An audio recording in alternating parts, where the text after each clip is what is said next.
Test ক্যারিয়ারে প্রথমবার তাসকিনের Pfeiffer.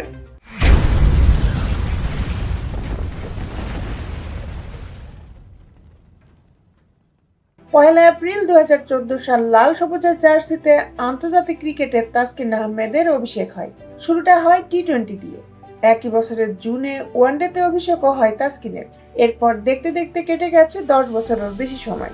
তরুণ সেই পেসার এখন দলের সিনিয়রদের একজন, পেস ইউনিটের প্রাণ। তবে ইনজুরির সমস্যার কারণে টেস্ট ক্রিকেটে এতদিন তাসকিন নিজেকে সেভাবে মেলে ধরতে পারেননি, বা বলা যায় খুব একটা খেলারও সুযোগ পাননি। 2017 সালে অভিষেক হলেও খেলেছেন মাত্র 16তম টেস্ট। তবে শতভাগ ফিট তাসকিন যে লাল বলও কতটা ভয়ানক হতে পারে সেটাই যেন দেখালেন এন্টিগাতে।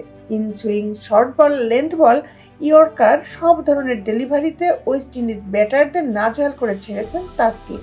অ্যান্টিগার দ্বিতীয় ইনিংসে মাকাইল লুইস, কেসি কার্টি, হজ, জাস্টিন গেভস, শামার জোসেফ ও কেমার রোজ সহ 6 উইকেট নিয়েছেন তাসকিন, যার মধ্যে শামার জোসেফকে দারুণ এক ইয়র্কারে বোল্ড করেই টেস্ট ক্যারিয়ারে প্রথমবার 5 উইকেট নেওয়ার কীর্তি করেন স্পিডস্টার।